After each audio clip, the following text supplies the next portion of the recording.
Come with me and you will see a world of lumens and projection.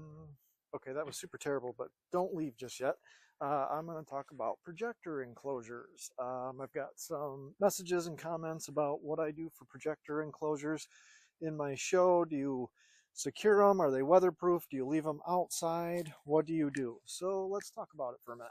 I'm going to break this into two separate videos.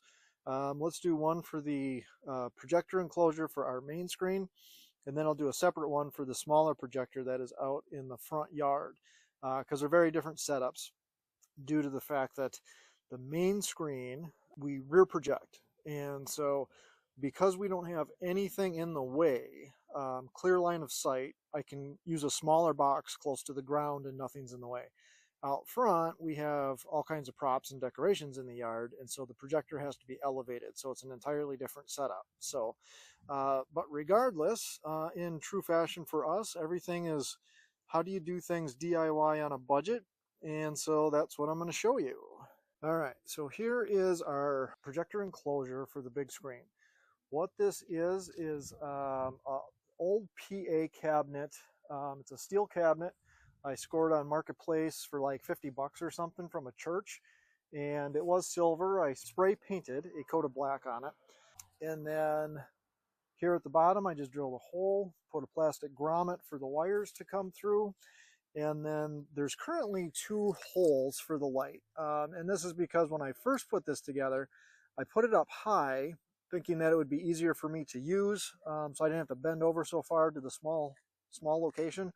Plus it would be up a little higher and I wouldn't have to keystone the image so much. But that really, after the first season, I found that wasn't really the case.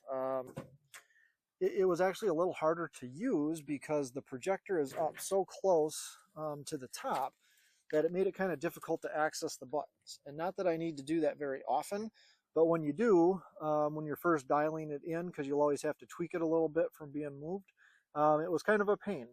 The other part that I didn't like was because on our first screen that we had up here, this is our big screen here, this first screen was like a 75% shade coverage, and so the light would get through it pretty good. And if there was just a couple of spots in the audience where you would kind of get that glare from the light, and it was kind of distracting. So by moving it down lower and tipping it just a little bit, you eliminate that shining straight into your audience.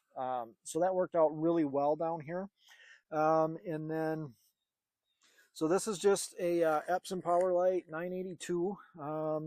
These are 4200 lumens. When they are on high power mode, I think they're like 33, maybe on eco mode. And then this is just a projector, standard projector mount. When I got this one, it was actually lucky because this was a lot of times what you'll find with these Epsons. You get them on eBay and they come out of like college campuses and stuff. And a lot of times when they're remodeling, they'll take those mounts and you'll just get the mount right with it. So, and the cool thing with these is you get I just bolted it to the back, 4 holes, bolted it to the back. And then you get these adjustment points. And that allows you to really dial in and get good and level when you're mounting that. And then, so yeah, then I just connect. I always run a LAN and an HDMI cable to it, power cable to it. I did add weather stripping across the top. Let me back up a second. And down the side. And actually, DIY budget, I ran short. There was really no point in going to get more because any incidental moisture that might get blown in here is really not going to get to the projector. So I didn't worry about it. And I've been using it this way for about 4 years. And this projector is just in great shape. The other great thing with a cabinet like this, you get tons of ventilation, right? You can see right through there. Because that's number one thing to preserving your lamp life is keeping the projector cool and allowing the bulb to cool down after it's been running. So, and then these come with a key. I actually had 3 of these cylinder key locks. So all of my projector enclosures all have the same key, which works out great. Less keys to keep track of.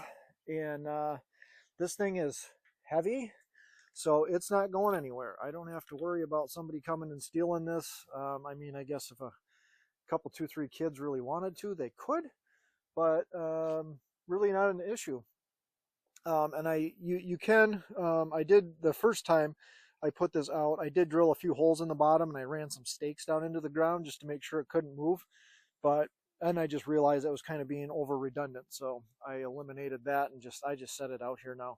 And then as far as feeding it with cable, I run across the yard. I put this all in this kind of fabric loom type material here.